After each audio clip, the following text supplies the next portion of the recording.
Hare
Krishna Krishna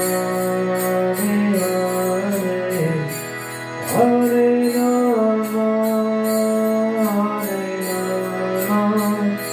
Rama Rama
All glories to the assembled devotees. All glories to the assembled devotees. All glories to the assembled devotees. All glories, the glories to Bhagavad Shri Guru and Shri Guranga. All glories to Srila Prabhupada.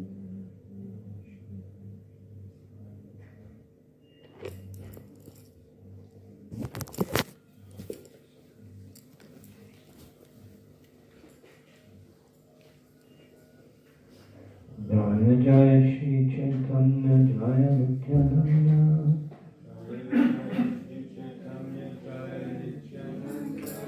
Jaya Laita Chandra Jaya Gaura Bhaktavinda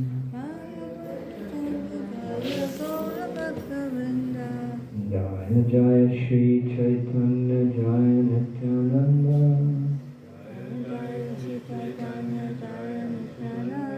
Jaya Dvaita Chandra Jaya Gaura Bhaktavinda Jaya Dvaita Chandra Jaya Gaura Bhaktavinda Jaya Jaya Shri Chaitanya Jaya Nityananda Jaya Jaya Shri Chaitanya Jaya Nityananda Jaya Dvaita Chandra Jaya Gaura Bhaktavinda Jaya Dvaita Chandra Jaya Gaura Bhaktavinda. So we're reading this morning from the Chaitanya Charitamrita in the Madhya Lila chapter 9, which is entitled Lord Chaitanya's Travels to the Holy Places. And this morning we're beginning from text 262.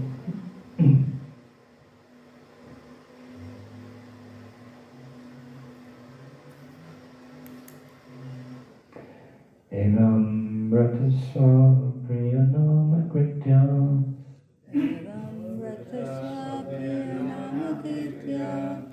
Chaitanya Druta Chitta Uchai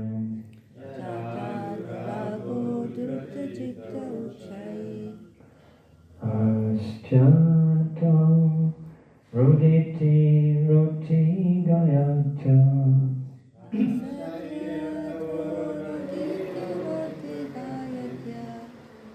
Omandavan Ritati Lokamaya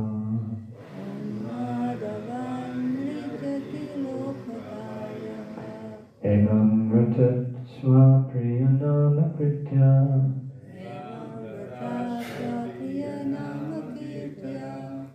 Jatanurago drita chitta uchai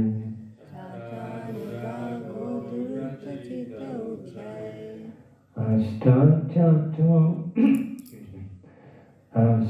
Asyadhyatu Roditi Roti Gaiti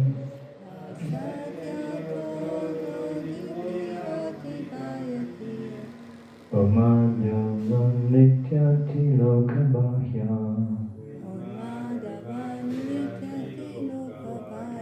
Enam Ratasva Priyanama Kritya Jatanu Rago Drita Chitta Uchai Asatyatu Roditi Roti Gaiti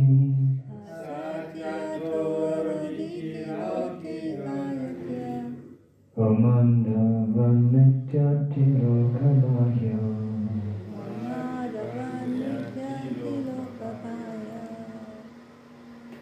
Evam Vrita Swapriya Nama Kirtya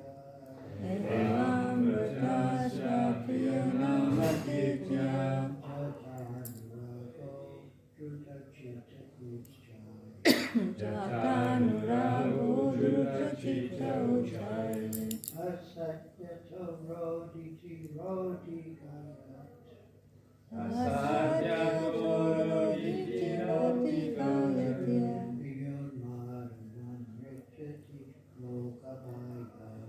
Vyodmaravan Rikyati Lokabhaya Gentlemen.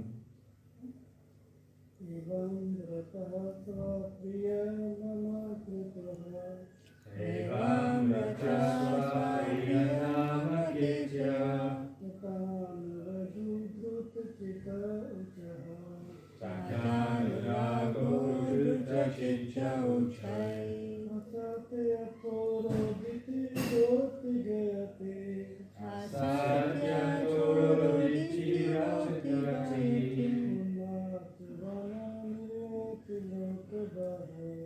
Umadhavan Nityati Lokabhaya Evam Vrtasvapriya Nama Kirtya Evam Vrtasvapriya Nama Kirtya Jatanurago Druta Chitta Uchai Asatyato Roditi Roti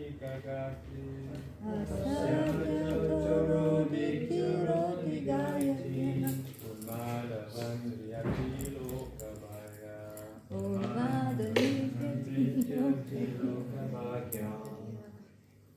Evam Vrataha Swapriya Nama Kirtya Evam Vrtasvapriya Nama Kirtya Jatanurago Druta Chitta Uchai Jatanurago Druta Chitta Uchai Asatyato Roditi Roti Gayatya Asatyato Roditi Roti Gayati Umadhavan Vidyati Lokabhaya Umadhavan Nityati Lokabhaya Evam Vrtasvapriya Nama Kirtya Evam Vrtasvapriya Nama Kirtya Jatanurago Druta Chitta Uchai Jatanurago Druta Chitta Uchai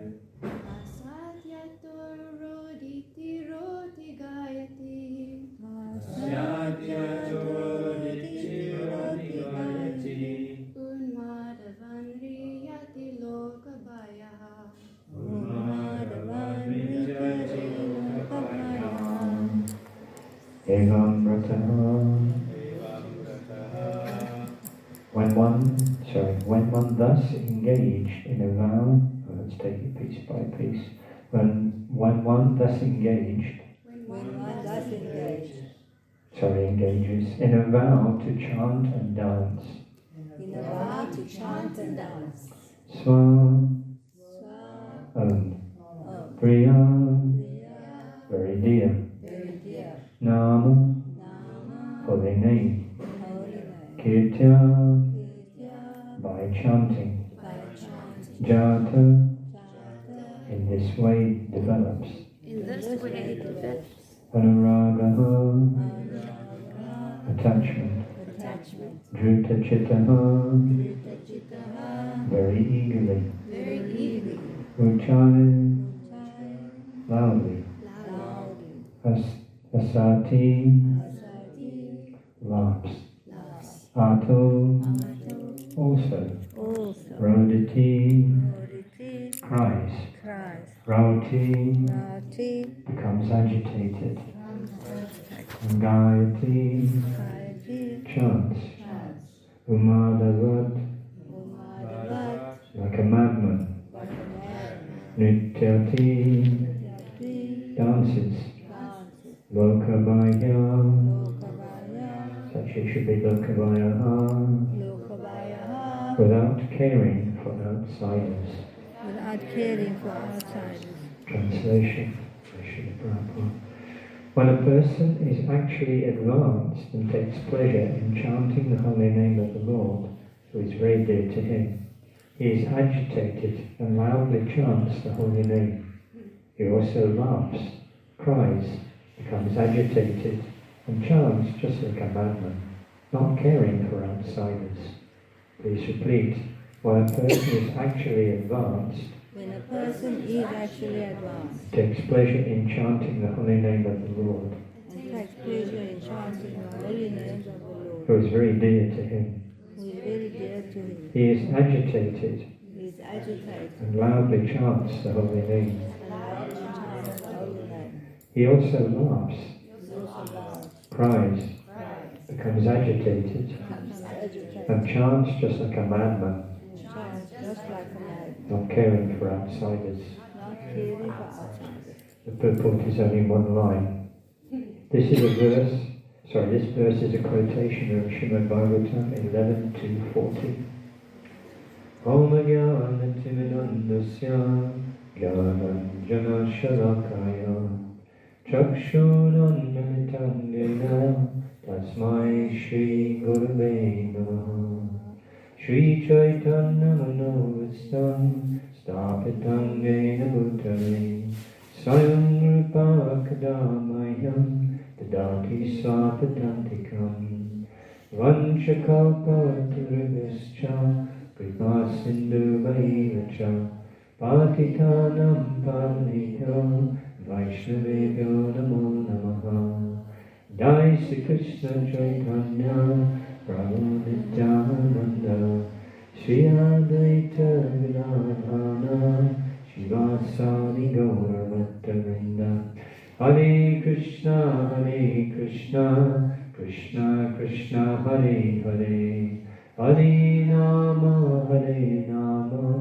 Rama Rama, Hare Hare. Yes, so Chaitanya Mahaprabhu is engaged in a discussion with the Acharya of the Tattavadis. The Tattavadis are the followers of Madhvacharya. Madhvacharya, that's philosophy.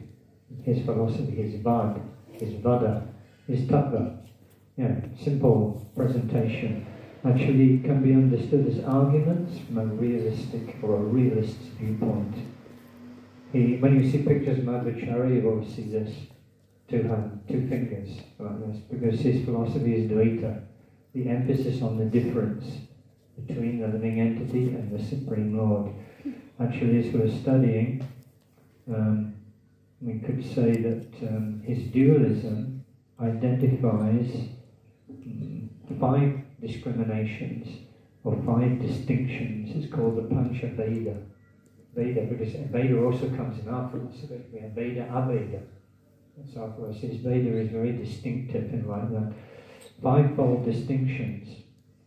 You could say 5 fundamental distinctions between, differences between the Supreme Lord and the soul, between the Supreme Lord and matter, among souls, between souls and matter and among different types of matter. This is the Panchaveda of the Tattva-vadis.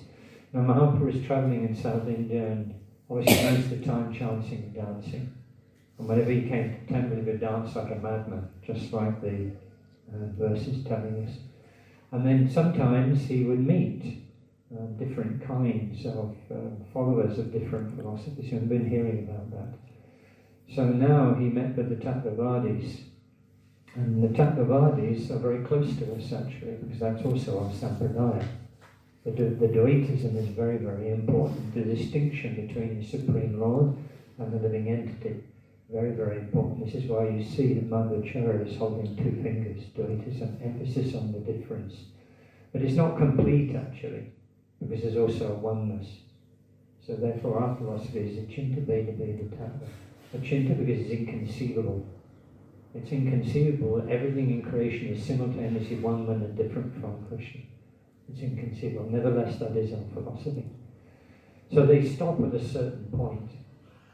So Mahaprabhu's challenge is usually like, okay, what's your philosophy? Like Prabhupada would do that as well. He'd meet somebody, someone come to meet with him, and he'd ask them, so okay, what is your philosophy? And then Prabhupada would disseminate, would dissect their understanding and present the Vaishnava culture. So Chaitanya Mahaprabhu is doing the same here.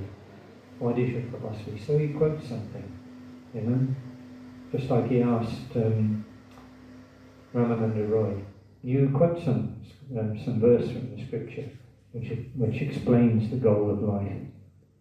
So same thing here. Chaitanya Mahaprabhu said, I do not know very well the aim of life and how to achieve it. Please tell me the best ideal for humanity and how to attain it. Good question, no? Because it's a very penetrating question. From this question actually you're going to get the philosophy of the person that you're asking. So the Tattva-vadis don't go beyond Varnashram down, actually. They don't really go beyond that. Just like when Chaitanya Mahaprabhu asked Ramananda Roy, what's the goal of life? So quote some verse which indicates the goal of life. So he quoted from the Padma Purana, Varnashram down. No, Mahaprabhu rejected it. No, this is external. So this is what the Acharyas said. When the activities of the 4 castes and 4 ashrams are dedicated to Krishna, they constitute the best means whereby one can attain the highest goal of life. Yeah, this is called the Chaturvarga. The Dharma, Artha, Kama, Moksha. Dharma, one should behave in a religious way, following the codes of the Veda. Then comes the facility for economic development, so that there can be sense gratification. And when the sense gratification becomes boring, when it becomes hackneyed, when we realize it's not really satisfying, then we want moksha. So this is the general understanding of the Veda. So this is what the Acharya said. When one dedicates the duties of Varnashram Dharma to Krishna, one works for the pleasure of Krishna, he is eligible for 5 kinds of liberation. Thus he is transferred to the spiritual world in Vaikuntha. This is the highest goal of life and the verdict of all revealed scriptures. That's true actually, we can't argue with that. But it's materially based. And Mahaprabhu had another idea in mind, of course. The idea that Chaitanya Mahaprabhu had in mind was not liberation. Because liberation is not interesting to a devotee actually. Because devotees are automatically, they're already liberated actually. There's something much better than liberation. Therefore, actually, low down in the development of devotee, this moksha lagatakrit is coming.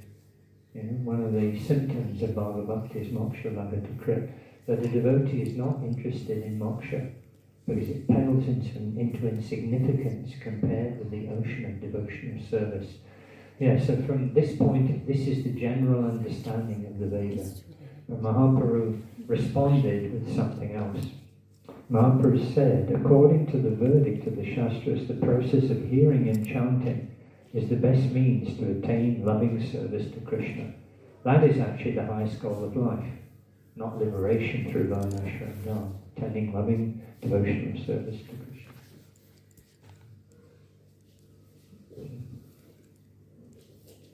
So then, because Mahaprabhu, although he's the Supreme Lord, here is engaged in philosophical debate, and is coming as a sannyasi actually. He doesn't really exhibit his nature as the Supreme Personality of Godhead unless someone is qualified for that. So now, when you make statements like this, then you have to back them up. Now, the goal of life is actually to attain love of God, actually, not the liberation through the Varnashram Dharma. So then you have to come with some shastric backing for that.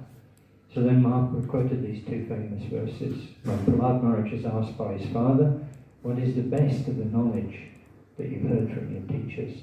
Of course, Hiranyakashipu was thinking Chandra and Marka, what is the best you heard from them? But Prahlad Maharaj is thinking something else, what he'd heard from his spiritual master in the womb, actually.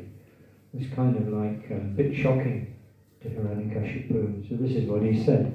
The process entails, because this is connected what Mahaprabhu is saying. The translation is a little different here, actually, because the context is a little different. These two verses are connected to the discussion. So this process, the process that Mahaprabhu has just enunciated to actually attain love of Godhead through service. This process entails hearing, chanting, remembering the holy name, form, pastimes, qualities, entourage of the Lord. Note here that Prabhupada is putting the purport in the verse. Prabhupada often does that actually, so that we get a clear understanding. The purport is often included, some of the purport is included in the verse. Because it's here, it's just remembering Vishnu Smana, but Prabhupada expands it so that we get a clear understanding. Remembering the holy name, form, pastimes, qualities, and entourage of the Lord, offering service according to the time, place, and performer. Again, the same thing, it's expanded so we get a clear understanding. Just Padasevana. Padasevana, what does it mean? So Prabhupada's put the purport here. No, Dasya. Well, what does it mean, Dasya? Dasya means to always consider oneself the servant of Krishna, making friends with him and dedicating everything to him. These 9 items of devotional service, when directly offered to Krishna, constitute the highest attainment of life. This is the verdict of the revealed scriptures. And then, when one comes to the platform of loving service to the Lord, by conducting these 9 processes, he has attained the 5th platform of success, the limit of life's goals. Because the general understanding is Chaturbharga, the 4 goals of life. Religiosity, economic development, sense gratification, liberation. The 4. And it's very prominent in the Veda actually. This Chaturbharga is very prominent. 96% of the Veda is actually Karma Kanda. 96%. Only 4% is Gnana Kanda and Upasana Kanda. Because Krishna has a problem with the living entities. They want to go in the wrong direction. They want sense gratification. They turn their back on Krishna. They've come to this place and they think it's to enjoy. So they turn their back. So Krishna has a huge problem. They want to enjoy the material nature. Krishna's idea is to turn them around and, evaporate that conditioning and turn them back into devotees of the Lord. Indeed, that's what the material nature is actually intended for. To make these human beings who want sense gratification, to turn them back into devotees. So where do you start with that? And the answer is you give sense gratification in a way which purifies. Therefore the Karma Kanda has been called religious sense gratification. Why? It doesn't degrade you, and rather over many lifetimes gradually it purifies. But 96% of the Veda is on that platform. Because the way you want to enjoy and the way I want to enjoy is different. So sacrifices have to be given for every conceivable situation. 96% of the Veda, and only a small proportion. So when the Tattvavadi was saying, that's the verdict to the revealed scriptures, is true actually. For most people that actually is the goal of life. To execute Varnashram Dharma under the guidance of the Veda. So that the mentality can be changed from sense gratification to service to Krishna. So the Tattvavadi was right. And now Mahaprabhu is pointing out there's a 5th platform. The 5th platform is actually love of God, which can only be attained through devotional service. only by devotional service, not by any other means actually. So Mahaprabhu now, see, not just one verse. When we want to establish a point, we must quote from the scripture. So this very famous verse from the Srimad Bhagavatam, Canto 11, Chapter 2. When a person is actually advanced and takes pleasure in chanting the holy name of the Lord, who is very dear to him, he is agitated and loudly chants the holy name. He also laughs, cries, becomes agitated, and chants just like a madman, not caring for outsiders. Yeah, outsiders means those who are not really so much interested in devotional service. No, doesn't care, but rather is absorbed in ecstasy, the ecstasy of the holy name. Prabhupada doesn't give a purport here, but there's a nice purport that the followers of Srila Prabhupada given in the 11th. Actually, it's a long purport. Such a nice verse. I'm going to take some of the purport and we'll discuss. So the translation is the same, actually. In this verse, pure love of God is being described. Srila Sridhar Swami has described the spiritual situation as Samprakya Prema, Lakshana Bhakti Yogasya, Samashra Dharmanata Gatim, or the perfectional stage of life, which is one's devotional service to the Supreme Lord, is enriched by ecstatic love. At that time, one's spiritual duties are entirely beyond the scope of worldly affairs. That's just the first paragraph. Beyond worldly affairs. That's the same point that Chaitanya Mahaprabhu made when he asked Ramananda Roy. So you quote a verse which explains the God of life. So Ramananda Roy started with, first principles. Like sometimes when you're examined, I did physics at university. So they sometimes ask you these horrible questions derived from first principles, because that's the physics. You do the physics in the first 5 minutes and the rest is math, right? So derived from first principles. So that means you have to come with the assumptions and then build the formula from the assumptions.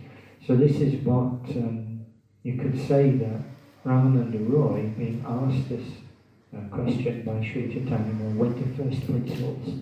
For the general mass of people, that's true. Varnashram, you execute your duty, dedicate it to Krishna.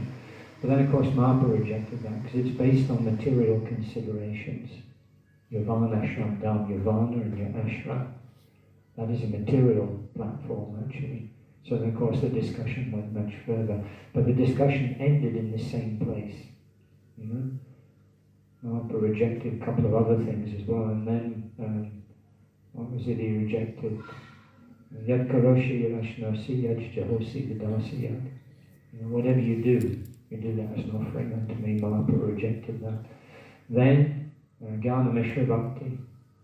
Mahaprabhu rejected that. Then he came to pure devotional service. And Mahaprabhu said, okay, yes, now you're talking. But you can go further, because it has divisions. There are different platforms. There are different levels of intimacy. So first we get the Shantaras. They didn't discuss that actually. Dasyaras. But in Dasyaras there's want of intimacy. You find that in friendship. There is intimacy in friendship. In Dasyaras there's not much intimacy. Therefore there's need of intimacy. Because this gradation comes from different levels of intimacy. So in Dasyaras there's need. There's the master-servant relationship. There's adoration. There is Aishvarya. There's awe and reverence. So therefore there's need of intimacy. So you find that in the Sakyaras. Excuse me. Like Arjuna. Take the chariot between the two armies. Krishna said, fine. Okay, let's go. There's intimacy which you don't find in the Dasyaras. But there's want of increased intimacy. You can't chase your friend with a stick. Well, you can try. But you may not have a friend for very long and chase them with a stick. But the intimacy is greater in that Sakyaras. Mother can chase the child with a stick. The mother is in a superior position, actually, to the child. And then we come to Madhurya, which is complete freedom. The intimacy there is so pervasive that it's complete freedom. You can do whatever you like. Ramananda Roy quoted that verse actually in the discussion. He said it's like the movement of a snake. Can you decide which way the snake is going to move? Is it going to go this way or is it going to go that way? Does anyone know? Only the snake knows. What's the movement going to be? This is complete freedom. You can do what? Like even in English we say, all is fair in love and war. Isn't it? We say like that, no? In love, all is fair. And war also, all is fair. Yeah, so this is the topmost platform of life, which is the end point they discussed. And when they got to that point, actually, Mahaprabhu said, yes, but I think there's something more. And I want that actually, please tell me that. And Ramananda Roy said, well, I don't know. I didn't know that anyone can ask for more. But then he quoted Radharani actually, to indicate the Vatsalya and the Vipralamba, the service in separation, and how wonderful it is. This discussion doesn't go that far, but it's the same idea that Mahaprabhu, because Mahaprabhu's effort is to indicate pure devotional service above all else actually. That is we say that Mahaprabhu appeared to propagate the Yuga Dharma. We do say that, but there's also another reason actually, to indicate the super excellence of Ragamika Bhakti. Spontaneous, not under rules and regulations. That was Mahaprabhu's other goal actually, to give that out. Spontaneous loving devotional service. Yeah, so this verse is very appropriate. By chanting the holy name of the Lord, Supreme Lord, one comes to the stage of love of Godhead. Then the devotee is fixed in his vow of eternal service to the Lord, and he gradually becomes very much attached, so that here we're going through degradation. You know, there are 9 stages. You start with Shraddha, and as your devotion service deepens, and your faith deepens, and the purity starts to come, then we get sadhusanga, we get bhajana kriya, under the orders of the spiritual master. If you execute that properly, you get anartha nivritti. The anarthas start to go away. Then you become nishta, very fixed. So that's what the followers of Srila Prabhupada, Gopi Purandana and Hridayananda Maharaj are saying here. He gradually becomes very much attached, nishta, then ruchi, then ashakti, attachment, you know, and then it goes even further. Attached to a particular name, and he gradually becomes very much attached to a particular name and form of the Supreme Personality of God. That comes in Bhava. You get some indication then of what your internal position is towards the end of Bhava, and you become very attached to a certain form of the Lord. As his heart melts with ecstatic love, he laughs very loudly, or cries, or shouts. Sometimes he sings and dances like a madman, for he is indifferent to public opinion. So this is actually the goal of life. Not going to read the whole book, but there's some nice things here. In Sri Chaitanya Charitamrita 787, there is the following statement by Sri Chaitanya Mahaprabhu. This statement comes from the discussion with Prakashananda Saraswati and Co. et al. You know, because one Brahmana came. And first of all, actually Mahaprabhu came to Benares twice. The first time he was on his way to Vrindavan. He was actually successful. Mahaprabhu tried to go to Vrindavan 3 times. The first 2 times he wasn't successful. He wanted to go as soon as he took sannyas. That's kind of, that's a natural understanding. But Mahaprabhu doesn't need purification. Took sannyas, I want to go to our place. What's our place? Yeah, Goloka Vrindavan. He wanted to go there. And Nityananda Prabhu, who was considering the feelings of the devotees of Navadvip, hatched a plan. And in that plan, when Mahaprabhu was asking, is this the Jamuna? And Nityananda Prabhu told him, yes, it's the Jamuna. Of course, it's true to some extent. And he hatched a plan with the cowherd boys of that area. If he asks, you show him the path on the Ganga. If he asks for the path to Vrindavan, you show him the path on the Ganga. So in this way, he deviated him actually, because the Ganga is the wrong direction. And then he was going along the path of the Ganga and chanting and dancing in ecstasy, and who should turn up in a boat? That was a Vaitracharya. Mahaprabhu was a bit puzzled. It's like, I didn't know you were. How did you know I was going to Vrindavan? What are you doing in Vrindavan? And then he realized, oh, okay, there's something funny going on here. So then, of course, they took him to Shantipur. Now, why? The question is, why did Nityananda do that? Why did Nityananda do that? Was it just some joke or some fun and games or what? No, there was a reason behind that actually. Because when Mahaprabhu left Navadvip to take sannyas, only 5 people knew. And he instructed, don't tell everyone. He didn't want them to know, because if they knew, they won't want to go with him. So he hatched this plan and he went away like that. And all the devotees, they got up the next morning, it's like, where's Mahaprabhu? What happened to him? Where has he gone? So when you take sannyas, like this happened to Vishwarup, there was discussion of marriage in the home, and Vishwarup just left. He disappeared. And in those days there was no, you couldn't catch a flight and go home. You couldn't send an email, and you couldn't send a message on WhatsApp. So in those days when someone took sannyas, they would just disappear, and that's what happened to Vishwarup. So all the devotees were thinking, where is Mahaprabhu gone? So Lord Nityananda understood their separation. And even he didn't know what was going to happen after Mahaprabhu took sannyas. Mahaprabhu was crazy at that time, actually. Even he didn't know what was going to happen. So his plan was, let me make an arrangement that all the devotees of Navadvip who are plunged into separation can at least meet Mahaprabhu one more time. At least one more time. So that he arranged it like, okay, we couldn't do it at home, couldn't do it in Navadvip, because a sannyasi is not supposed to see his wife again after taking sannyas, so they couldn't go home. So then where? So then he figured, okay, Shantipur. And that's close enough. They sent a Charyaratna. Okay, you go, and you bring them all. So he went, and then even Sachimata came actually. And then Mahaprabhu had this problem. He couldn't give up the association of his devotees. And he knew that the devotees couldn't give up his association. So what to do? You can't go home because everyone will laugh. What kind of sannyasi are you living at home? So then this conundrum, this problem was presented to Sachimata. Mahaprabhu asked, you ask Sachimata, what should be done?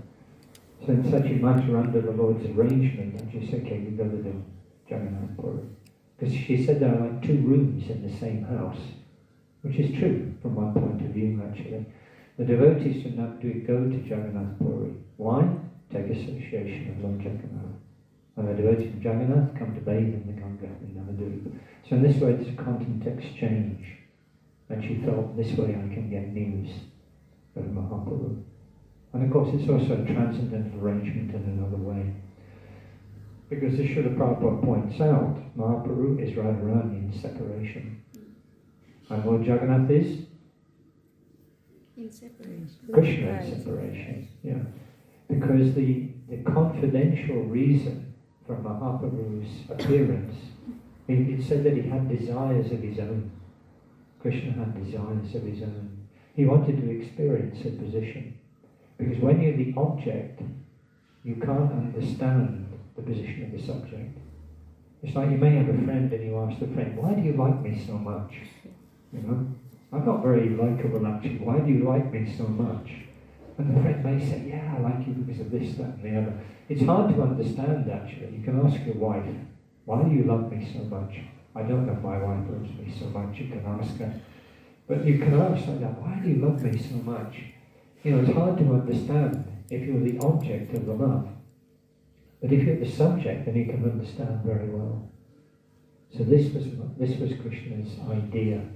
If I take up her mood, if I become Radharani, then I'll be able to understand. So to experience her love, to understand the qualities in him that make her love him so much, and the unique ecstatic bliss that she experiences as a result of her position, Mahaprabhu donned her mantle. He assumed her position, and they combined as Radha and Krishna. So the topmost understanding of that is to experience the separation. So that's what Mahaprabhu did, especially in the last 12 years. The intense separation, because then the ecstasy is greater. The absorption is greater in separation than it is in meeting. You know. So this verse is coming now that they're quoting in the purport, actually comes from the discussion between Prakashananda Saraswati and Mahaprabhu. Why do you dance and chant with these sentimentalists? Because what is it that the Mayavadi sannyasis do? They study the Vedanta and they meditate. That's their activity. So this was the challenge of Prakashananda Saraswati. You come to our place, but you don't associate with us. That's true. The first time Mahaprabhu came to Benares, he didn't. You know, Charyaratna and Tapan Mishra complained to him. They're criticizing you. This is what they say. And the first time when Mahaprabhu was on the way to Vrindavan, he just smiled. Didn't say anything. He just smiled. He continued to Vrindavan. He was successful on that occasion. But then when he came back, then he arranged this Brahmana came, invited him for lunch. I've invited all these people, why don't you come as well? It's actually Krishna's arrangement. So he came, and then he behaved in a very humble way, which is what we find in this discussion as well. Mahaprabhu said, I don't know what's the goal of life and how to attain it, so you please tell me. So he was very humble in front of Prakashananda Saraswati as well. He sat down in a place where the shoes are kept, where the feet are washed, and he manifested what they wanted, because he's the source of the Brahman. So he manifested that effulgence, and they're all like, this is what we want. So then they were very, very kind of, they were very humble, and they, oh please come and sit with us. But there was challenge then, you know, why you don't associate with us? Because he was thinking, you're also Mayavadi sannyasi. That's what Prakashananda Saraswati was thinking. Why was he thinking that? Because he took externally. Externally, he took from Keshava Bharati, which is also the line, at least externally, it's the line of Sankaracharya. Because you couldn't take Tridandi sannyasi at this time, actually. They were all hiding in Vrindavan and a few other places. You couldn't take Tridandi sannyas. So Mahaprabhu had to take. Why he took sannyas? So that everybody would be captured. Because at least in those days, everybody would offer obeisances to a sannyasi, regardless. So in that way, actually, Mahaprabhu figured, I'll give them the qualification that they can chant the holy name. Yeah. So externally, he was a Mayavadi sannyasi. Actually, he even told Ramananda Roy that in the discussion. I'm just a Mayavadi sannyasi, I don't know anything. So Mahaprabhu took a very humble position. You know, I don't know what's the goal of life. You please tell me. So similarly here, and then the discussion went on. Actually, why you don't study the Vedanta? And then Mahaprabhu responded, my spiritual master told me I'm a fool. I can't study Vedanta. I'm not qualified. You just chant the holy name. So when Mahaprabhu chanted the holy name, what happened? You could say there was a vital transformation. You could say like that. Previous to that, actually, previous to getting the holy name, who was he? Teacher. It was Nimai Pandit. Very proud. Defeated all comers. Defeated even, what was his name? Keshava Kashmiri. That great scholar. He came from Kashmir. He defeated everybody. Mahaprabhu just kind of quietly took him aside. He didn't do it publicly, which is usually the way it was done. It was a big public debate. You know, now, if you want to relax, you go and see, you know, the Springboks playing New Zealand, or, you know, some cricket match or something. That's the relaxation today. But in this time, actually, the fun and games was to watch philosophical debates. Who was going to win, you know. So Mahaprabhu could have defeated him publicly, but he didn't do that, actually. He waited till evening time. He waited until Prakashananda Saraswati, Keshava Kashmiri came to the Ganga. And very, very quietly he just defeated him like that. So here he took a very humble position as well. I don't know anything. I don't know what's the goal of life and how to attain it. But you please tell me. Okay, so then when the spiritual master said, you chant the holy name, then Mahaprabhu actually, because when that started, Mahaprabhu was already the Supreme Lord on the topmost platform, no question of purification. So he became a madman. He became mad, actually. So then,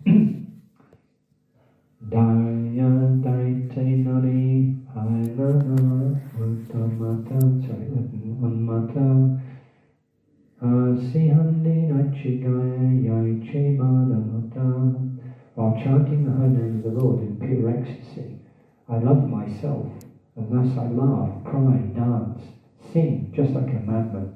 Chaitanya Mahaprabhu immediately approached his spiritual master to ask him why he had apparently become mad by chanting the holy name of the Lord. And then, of course, the Guru gave him the answer, told him, you don't study the Vedanta. Now that Mahaprabhu can't, Mahaprabhu is the source of the Vedanta. But Mahaprabhu is establishing a precedent, a benchmark, a way forward for the general populace. We can't study the Vedanta. We can only understand a little bit, as Prabhupada has quoted in some places, Tata Brahma Jigyasa. You're a human being, you're reading this, so now is the time for inquiry. Janmadasya. What should we inquire about? Well, that personality is the source. Janmad. Janmadadi. Adi means etc. The beginning and the end and the maintenance. The person is responsible for all that. Well, we have to inquire about that person. But broadly speaking, we can't really study that. We're not qualified actually. So Mahaprabhu is setting that precedent. But then he said, okay, you chant the holy name, became mad. Became completely mad by chanting the holy name. It is the nature of the Hare Krishna Maha Mantra that anyone who chants it immediately develops his loving ecstasy for Krishna. This, the one before was 78. This one's 83. In this connection, Srila Prabhupada has commented, these symptoms are very prominently manifest in the body of a pure devotee. Sometimes when our students of the Krishna consciousness movement chant and dance, even in India, the people become astonished. When I hear a statement like this, I always remember, what's his name, Bhavananda Maharaj. You seen this film, the Raga Well-Wisher? You seen that film? Yeah, because some of the Srila Prabhupada's disciples are, talking about Srila Prabhupada. So I always remember this, that in that video, in that film that Yadavar Prabhu made,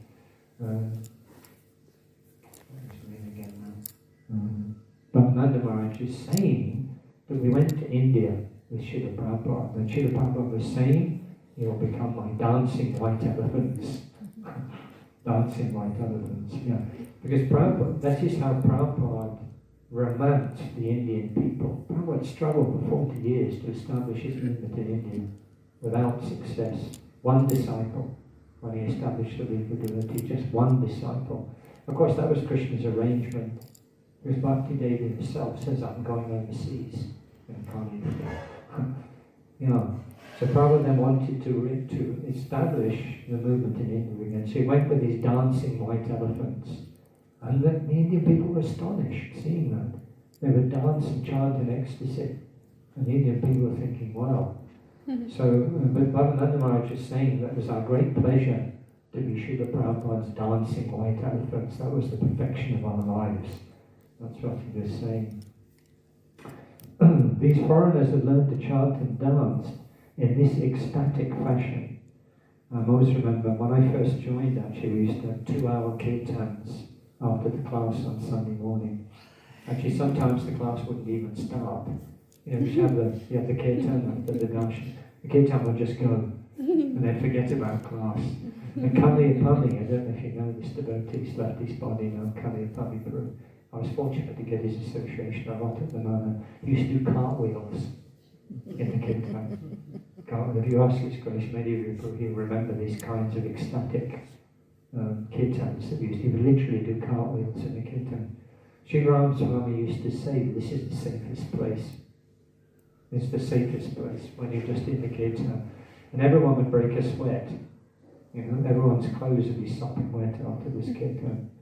So that can overtake even us neophytes, that when we lose ourselves in the holy name, then actually you can get some ecstatic symptoms, In that book on Vaishnava etiquette, it has all these pictures of all these things, of all these ways you're not allowed to not dance. supposed to dance, So can you please comment on that? Like, who wrote that, and where does maybe even the book come from? Because obviously Srila Prabhupada's on Srila Prabhupada's direction, actually. Srila Prabhupada taught us how to dance. The Swami step. Do you know? Yeah. Can you demonstrate? So my question is, why you don't dance like that? That's my question to you. I Why? do sometimes. No, but why do you dance in ecstasy? Actually, in your case, it's very special. It's Your spiritual master told you to do that, instruction. right? Yeah. Because it's true, the general practice is to dance in a restrained way. Because people may get the wrong idea. But when we're among those who are qualified, because on Sunday mornings, just the devotees, there's no outsiders. So then we have a little bit of license to dance ecstatically. And devotees will do it. And it's genuinely, like quoting from Prabhupada's purport, genuinely it is ecstatic symptoms, actually. Genuine. So that's allowed among insiders. Anyway, your spiritual master, why did your spiritual master, have you thought about that a bit? Why did your spiritual master tell you to dance like that? It wasn't me specifically, it was, he said, what is the difference between Vrindavan and Mayapur? And he went on and he said, all the ways it's the same. And he's like, there's one difference. In Vrindavan, everyone dances in Kirtan. But in Mayapur, not so much, because not everyone was dancing. So therefore he told us, we must always dance in Kirtan. Okay, I thought it was a personal instruction, you must dance this way. But obviously, at one time, one devotee approached Srila Prabhupada and said, I don't feel like dancing in the Kirtan. What should I do? You know what Prabhupada told him? Dance in the Kirtan. Because if you dance in the Kirtan, eventually you'll feel like dancing in the Kirtan. So this is Maharaj's idea.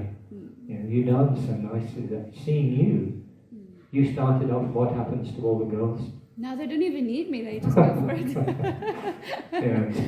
Your ecstasy has been transmitted to others. But the general thing among outsiders, it should be a bit restrained, because they make up the wrong idea, actually.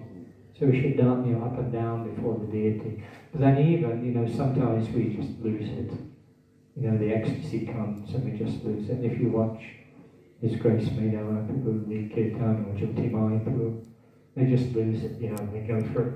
Me, I'm a bit more sedate, so I just go up and down. But that's transcendental ecstasy. But we should be careful, careful we don't disturb others. When you're very qualified, like His Grace here, you can get everybody dancing like that. But that's why it's in the etiquette book. Because the general standard is to dance in a restrained way, so that people don't get the wrong idea. Is that right? Okay. So Prabhupada's dancing white elephants. How these foreigners have learned to dance and chant in ecstatic fashion, as explained by Sri Chaitanya Mahaprabhu. However, actually this is not due to practice. For those without the extra endeavour, those symptoms become manifest in anyone who sincerely chants the Hare Krishna Maha Mantra. Now that's the point.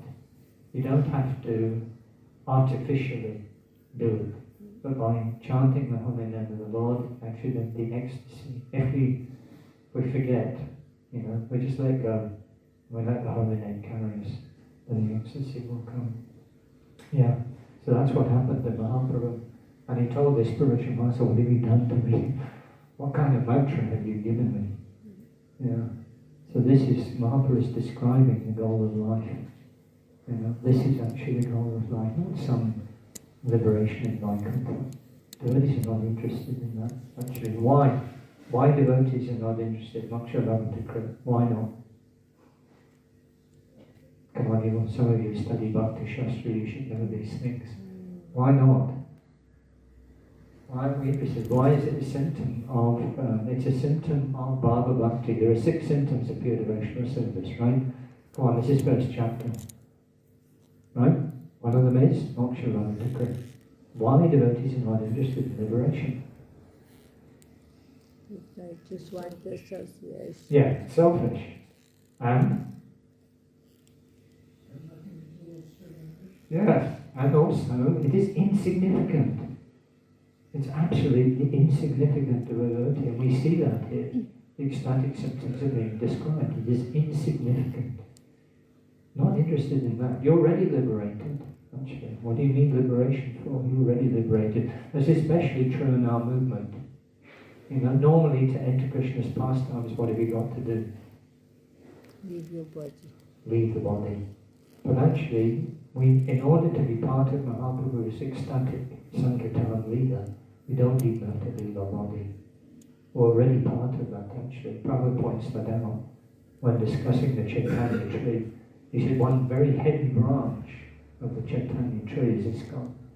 We don't have to leave our bodies to enter into that. Actually, isn't that amazing?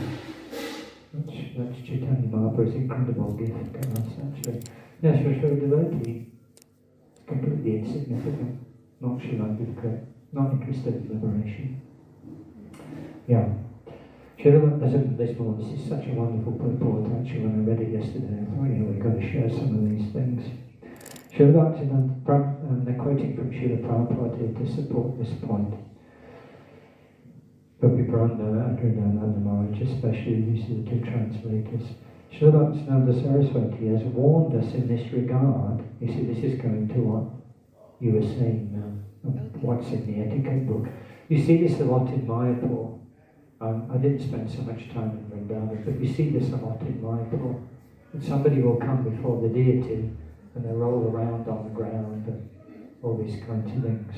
We don't appreciate that very much actually, because usually somebody who has this ecstasy won't exhibit it openly. Actually, they'll keep it very carefully hidden. So now we get this warning. Srila Bhaktivinoda Saraswati is warned in this regard about ungodly sahajas, not the way it's been put, who imitate the pastimes of the Supreme Lord in an unauthorized way, neglecting the standard injunctions of the Vedic scriptures, foolishly trying to take the position of Krishna as Purushottama, and thus make cheap farce of the exalted pastimes of the Lord.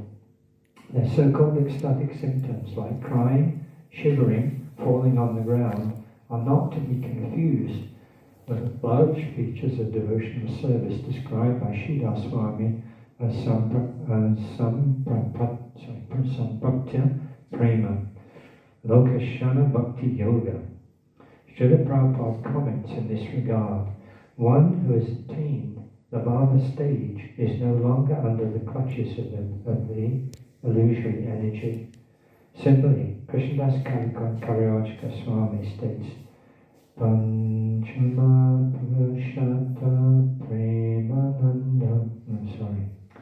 Panchama Purushata Premananda Namrita Sindhu Mokshani Ananda Yatra Nahi Eva Bindu.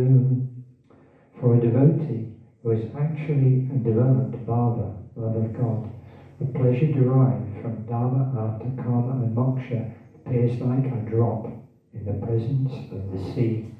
Yeah, this is also Rupa Goswami has analysed it in this way as well. He says, there are three kinds of happiness. Can you say? Oh, it's an extra devotion, you should know these things. Three kinds of happiness. Happiness. There's the so-called happiness of the material nature. What does he say about that? Insignificant. I'm not going to bother discussing that. Then he says there is the pleasure of, it's called Brahmananda. What is Brahmananda? Pleasure of being liberated from the clutches of the material nature. Right? There is some pleasure in that. In the Bhagavad Gita, Krishna says a sage who's attained that platform thinks there's no greater gain, because it's so far above the material nature, the so-called pleasure of the material nature. Brahmananda. And then there is, I know it's Sunday morning, but come on. Yes, devotional service. It's Bhakti Rasamrita Sindhu. Sindhu means ocean. Yeah, it's an ocean. So what Rupa Goswami says. He says this Brahmananda, which everyone thinks is so wonderful, he said like one drop of water compared with the ocean. One drop of water. Krishna says that the yogis attained that platform thinks there's no greater gain. So it's the same point. Actually, devotional service is so wonderful. It makes this moksha look totally insignificant. Like drop of water compared with an ocean. For a devotee who's actually developed bhava, love of God, with the pleasure derived from dharma, artha, karma, moksha, appears like a drop in the presence of the sea. How many drops in the sea? Couldn't even estimate, right? how many drops in this. Even in 10 mils, there's quite a lot of drops. Right? I can't even estimate. CC Madhya 8785 has already stated in the previous verse of this chapter, Gaya Vijano, that's right, Gaya Vilajo Vichidnaret Ashagaha. One exhibits the ecstatic symptoms of love of Godhead when he is asanga, free from the attachment to material sense gratification. Anyway, there's more, but maybe I don't want to drift too far from the subject matter. But yeah, it's very good. This is what Mahaprabhu was saying. This is the real goal of life, actually, not this Chaturvarga, liberation from the material nature.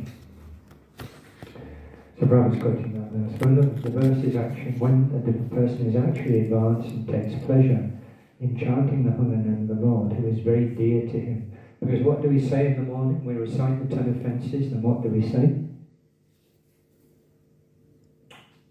Come on, you do it every morning. Krishna Prema. No! Shri Harinam Prabhu Ki Jai. So Harinam Prabhu. So what does it mean? It's a person. Yeah, so the holy name becomes very dear to him, actually, who is very dear to him. Because in this age, Krishna has appeared as? No, that's the holy name of the Lord. It's Krishna, there's no difference. So the holy name becomes very dear to one. When a person is actually advanced and takes pleasure in chanting the holy name of the Lord, who is very dear to him, he is agitated and loudly chants the holy name. He also laughs, cries, and becomes agitated, and chants just like a madman, not caring for outsiders. So this is the fifth. I don't know if you could say that the Pancha Varga, whether you could say like that, but it's the fifth. It's above these four, which some emphasis is placed in the Veda. It's actually the fifth goal of life, to attain love, to fall in love with Krishna. Is actually, when you look at it from this point of view, you can understand the great gift we've been given. It's such an incredible thing, actually, that we've been offered. Krishna actually was thinking, I don't want people to think I'm a miser. Because if you have a great wealth and you don't give it away, what do people say about you? You're a miser. So Krishna was thinking, I don't want people to think I'm a miser. So therefore, what did he do? Distributed. Yeah, he distributed it to everybody. Isn't that amazing? And it's not Vaikuntha what we get. We don't get Vaikuntha. What do we get? Goloka Vrindavan. Actually, either as a coward boy or as a manjari. And Lord Balaram is standing there deciding who goes where. It's just such an incredible thing. When we study the scripture and we have some understanding of this, it's mind-blowing. How is it, that we can get such an incredible gift? And the answer is, Krishna don't want you to think he's a miser. That's how you get it. Yeah. Okay, I don't want to go, because the purport to the next verse is also long. And we have His Grace may now be Prabhu in our presence, so I want to ask him if he'd kindly share some things with us. We've got 10 minutes left. Thank you so much. I got stopped right when we started. We were talking about Madhya Ch and 2. So I was thinking that for some people, to know that they're spiritual is the most important thing. Yeah, sure. So for them, the one would be good. But if they're absorbed in thinking that they're the one, then they need to know about the two. So Yeah, that's a very important point. Yeah. There is, my philosophy is so prominent. It's everywhere, actually. If we can simply establish that there's a difference between you and the all-pervasive oneness, that's a huge thing. Yeah, it's a very good point. It's a huge thing for most people, actually. it's so attractive. Yeah. Because the living age is miserable. The problem is you don't understand your God. Yeah. Sure. Even people that like yoga sometimes see the things. But they don't understand it's different.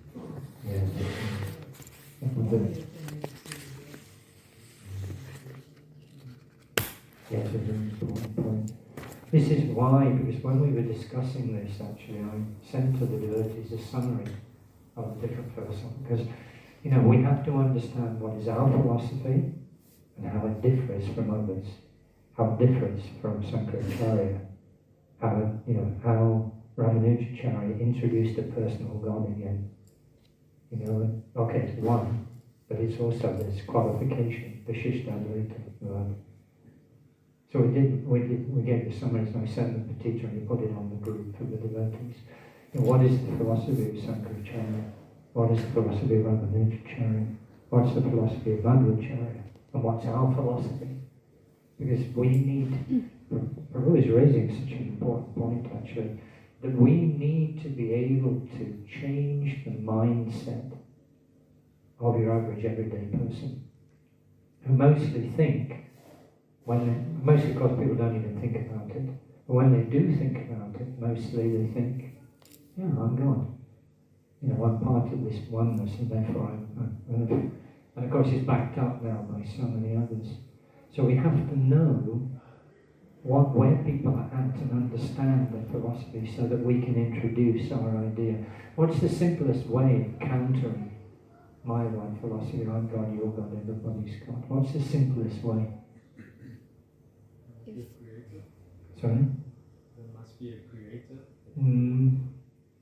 Yeah. Can do it better than that. Yeah. Form comes from form. Yeah. That's a very good argument. It's a simple, that's what we need actually. We need very simple arguments. We have personality, isn't it? And we have form. Agreed? So if we come from the Supreme, and we have personality, and we have form, how is it the Supreme doesn't have? That's not even common sense. We see the light bulb hanging in the room. What does it emit? Light and heat. Yeah. So the light and heat is coming. It's the emanation from the source. But does the light bulb have more or less than the emanation? No, the light bulb has more of what is emanating from the source. So it's a very simple argument, but it's a very powerful one. Because it's common sense. Everybody can understand on that platform. That if there's an emanation from a source, the emanation has certain qualities, and those qualities are found in greater quantity in the source. This is why Srila Prabhupada has identified Krishna as who? The supreme personality of Godhead. Why? Because in Godhead everything's personal. Everything, even the land, the trees, the bird, everything is personal. But there is the supreme personality of Godhead. So it's such a nice description, isn't it? Such a beautiful description. So this is a very simple way of countering mind-blind philosophy. Is this a hand up? Okay. In the Bhagavad Gita, why did they change it from the Blessed Lord said to the Supreme Personality of Godhead said? You'll have to consult His Holiness Jadvaita Maharaj about this, but sometimes, at least in the early days, when they were transcribing, when they were writing down what Prabhupada had told, in some cases, actually because of Prabhupada's strong Bengali accent, they didn't understand very well. They put their own ideas. Sometimes they even thought, the editors thought that they could present it in a better way. So Jayadvaita Swami and the devotees who were helping him went back to the original tapes, and they found some things had been changed. This is the standard explanation, and he's trying to restore what Prabhupada originally gave, because Prabhupada told, don't change one word. No. And Prabhupada freely admitted actually that his English wasn't expert. He did rely on his translators, on his editors. But sometimes they didn't faithfully reproduce. But you can understand the meaning is pretty much the same. No? The Blessed Lord said the Supreme. It in one sense as well, the Supreme Personality of God says a little clearer. Because it's indicating directly Krishna's a little clearer. But this is a subject of intense debate about changes that have been made to some. In some cases, actually, there are those who wrote down, those who transcribed, had made serious mistakes. Like in, for instance, one of those that Jayabhata Swami quotes at the beginning of the Vedabase is this business of the boons that Hiranyakashipu got from Lord Brahma. And if you look at it in its original form in the LA Bhagavatams, it would mean that he'd be untouchable.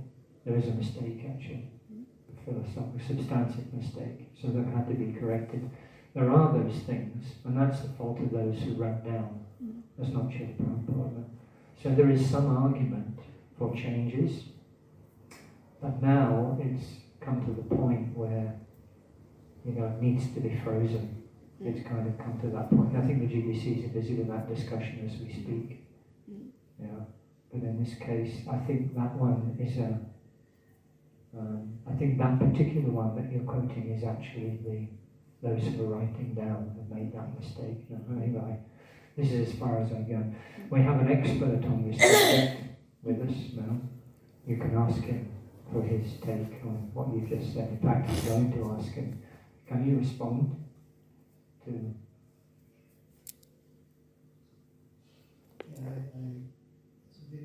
it's unfortunate. As you say, here we are in 2026, and Srila Prabhupada left in 1977, and the GBC body hasn't really decisively decided on how Prabhupada is presented. I received a message from our National Secretary asking about whether the sections where Srila Prabhupada, well, this is actually not about the kind of stuff in this conversation. The message about race and one about the position of African people. And it was saying that those things should be changed, presented in a different way. Yeah. And most of the people think that due to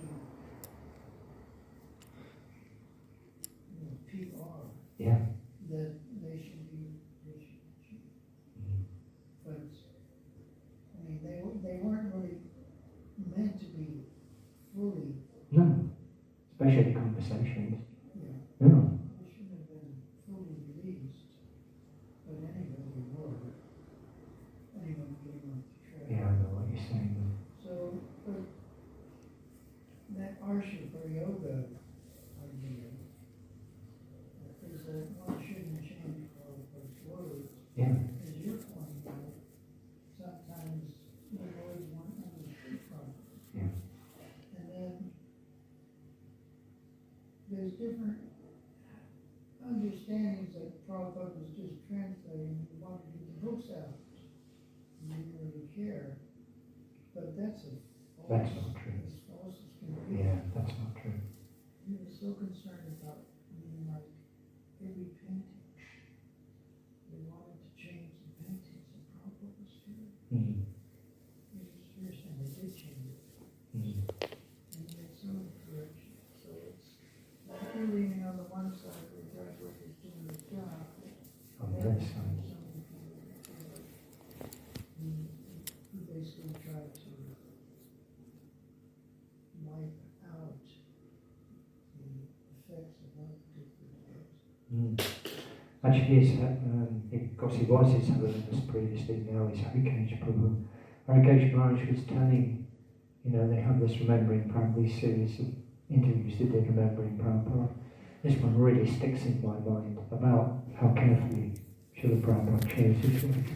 He said when he was secretary, sometimes he used to sit outside Prabhupada's door during the night time when Srila Prabhupada was translating. He just liked to listen when Prabhupada was using the dictaphone. So he mentions this one time. Actually, he said there were several times, but he mentioned this one particular time when Prabhupada was translating using the dictaphone and he stopped. He would read, switch on the dictaphone, say some things.